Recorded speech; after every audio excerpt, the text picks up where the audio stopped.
আসসালামু আলাইকুম, কেমন আছেন সবাই? তন্দ্রা ব্লগে আপনাদের জানাই স্বাগতম।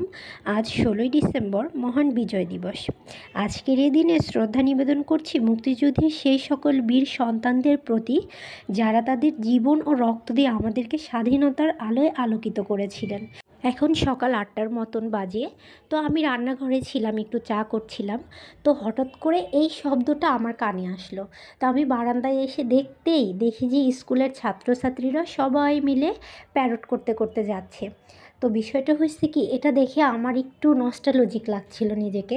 কারণ আমরাও ছোটোবেলায় যখন পড়াশোনা করতাম, মানে একদম প্রাইমারি স্কুলে, তো তখন দেখা যেত যে 16ই ডিসেম্বরের আগে নভেম্বর মাস থেকে শুরু হতো অলওয়েজ পিটি করা, স্কুলে সকালে পিটি করা, টিফিনে পিটি করা, বিকালে স্কুল ছুটির পরে পিটি করা। তারপর যেদিন 16ই ডিসেম্বর আসতো সেদিন একদম সকালবেলা ঘুম থেকে উঠে স্কুলে চলে যেতাম রেডি হয়ে, হাতে আলতা দিয়ে সবুজ আর লাল রং করে পতাকা আঁকায় নিয়ে যাইতাম। তারপরে চলে যাইতাম আমরা, আমাদের একটা প্লে গ্রাউন্ড আছে, ওইখানে গিয়ে আমাদের পিটি হতো। আবার ওইখানে থেকে ফার্স্ট সেকেন্ড থার্ডও হইতাম। তো অনেক মানে নস্টালজিক লাগছিল। তো আর কি করা, ওসব কথা তো মনে করলে আর চলবে না, বা মাঝে মধ্যে তো মনে পড়বেই। তো যাই হোক, বাবুর বাবা বাবুকে নিয়ে চলে গেছে বাজারে। তো আমি আবার ভাবলাম যে এখন একটু বসেই আছি, তাহলে আমি গাছগুলোতে পানি দিয়ে নিই, কারণ সারাদিন তো ওইভাবে গাছগুলোতে সময় দিতে পারবো না। ছুটির একটা দিন মানে কোনো অবকাশ নাই, ছুটি মানে রাজ্যের কাজ জমে যায়। তো এখন পানি দিলাম, একটু ঘরটাও গুছায় নিছি এর মধ্যে সময় করে, যেহেতু বাবু তো ঘরের মধ্যে থাকলে সব সময় অলওয়েজ ওকে চোখে চোখে রাখতে হয়। আর এই যে আমার মিষ্টি আলুর গাছটা দেখছেন না, এই মিষ্টি আলুর গাছটা শীতের জন্য ভালো মতো হচ্ছে না। তো আমি দুপুরে রান্না বাড়ি সব কিছু কমপ্লিট করে, যদিও আজকে আমি রান্না করি নাই, বাবুর বাবা রান্না করছে, তো এক গেদি মাছ আনছিল, তো সেগুলো ধোয়া কোটাকাটি করে ফ্রিজে রেখে আমি দুপুরবেলা বাবুকে গোসল করায় নিজে গোসল করে আসছি ছাদে, যে ওকে একটু খাওয়াই নিই, আবার একটু রোদটাও পোহানো হলো। যেহেতু আমাদের একটু শীত বেশি এদিকে, এদিকে বলতে কি আমার বাসায় একটু রোদ কম লাগে, তো এই জন্য শীতটা তুলনামূলক একটু বেশিই লাগে। তো এই জন্য ওকে ছাদে নিয়ে আসছি, যে একটু রোদের মধ্যেও থাকা হয়ে গেল, আর আমি এই সুযোগে ওকে খাওয়াইও নিলাম। তো চলেন যাই, ওকে আগে একটু খাওয়াই নিই।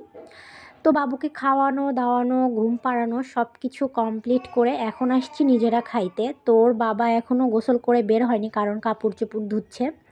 তো এদিকে রান্না করছে আলু বেগুন দিয়ে, মাছের মাথা দিয়ে আর কি, ঘাটি টাইপের।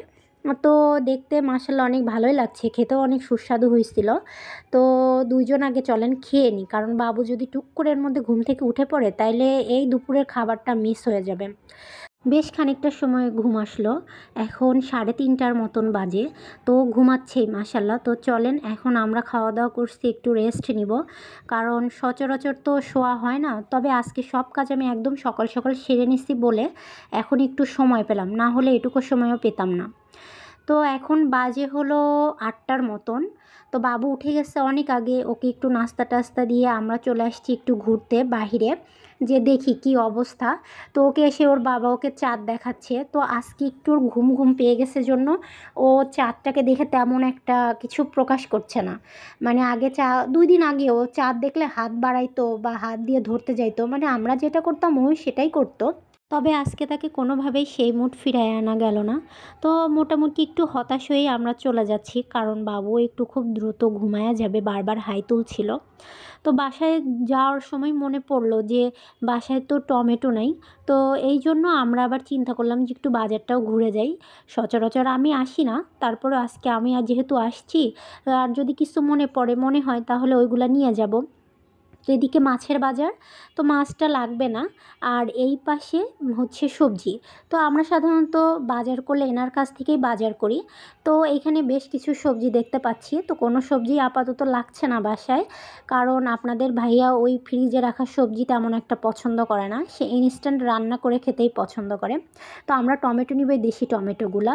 মোটামুটি আমরা নিলাম টমেটো রসুন, এগুলা নিয়ে বাসায় চলে আসলাম। আর বাসায় বেগুন ছিল সকালবেলার, তো সেই বেগুনটা ভর্তা দিছি, আর এখানে টমেটোগুলোও আমি ভর্তা দিয়ে দিছি। তো প্রায় অলমোস্ট হয়ে গেছে, তবে আর একটু হইলে মনে হয় ভালো হয়, এই জন্য ঢাকা দিয়ে রেখে দিলাম। আর এই পাশে আমি শুকনো মরিচগুলো ভেজে নিচ্ছি, যেহেতু একটু ঝালের পরিমাণটা বেশি হবে, বাবু খাবে না। আর এদিকে তো রাত 9টা 9:30টার মতো বেজে গেছে, বাবুও ঘুমিয়ে গেছে। তো এদিকে আমি ভর্তা সব কিছু রেডি করে রাখছি। আপনাদের ভাইয়া করবে ভর্তা। তো আমি সাধারণত ভর্তার দায়িত্বটা নিই না, কারণ পছন্দও করে না ওইভাবে, সে নিজেই ভর্তা করে নিতে বেশি পছন্দ করে। তো এই জন্য আমি ভাবলাম যে ঠিক আছে সেই করুক, আমি পেঁয়াজ মরিচ সব কিছু কেটে কুটে একটু আগায় দিয়ে রাখলাম। তো এখন তো ইচ্ছা মতো সে মরিচ ডলাডলি করতেছে, কিন্তু আমি আবার মরিচটা একদমই চটকাইতে পারি না, আমার হাত পুড়ে। তো এদিকে রসুনটাও একটু সে নিয়ে নিচ্ছে। রসুনটা বেগুনের মধ্যে দিলে ভালোই লাগে, আবার একটু টমেটোর মধ্যেও দেওয়া হবে। তো অলমোস্ট আমার বেগুন ভর্তাটা করে নিচ্ছে এখন। প্রায় এটা কাছাকাছি, ওই যে পেঁয়াজ মরিচগুলো চটকাইলো ওইটা এখন অল্প করে করে দিয়ে ভর্তা করে ফেলবে। লবণটা মনে হয় একটু কম হয়ে গেছে, একটু লবণ দিয়ে নিল। তো এইভাবে ভর্তা করে আসলে মাঝে মধ্যে খাইলে অসম্ভব ভালো লাগে। আমি তো অনেকক্ষণ ভাত নিয়ে বসে আছি। তো চলেন যাই, খাওয়া শুরু করি। তো আজকের ভিডিওটা এখানেই শেষ করছি। সবাই ভালো থাকবেন, সুস্থ থাকবেন, সাবধানে থাকবেন। কে কোথা থেকে দেখছেন আমাকে অবশ্যই জানাবেন। আমার ভিডিওটা ভালো লাগলে একটা লাইক কমেন্ট শেয়ার করে দিবেন। আমার চ্যানেলটাকে অবশ্যই সাবস্ক্রাইব করবেন। ইনশাল্লাহ দেখা হবে পরের একটা ব্লগে।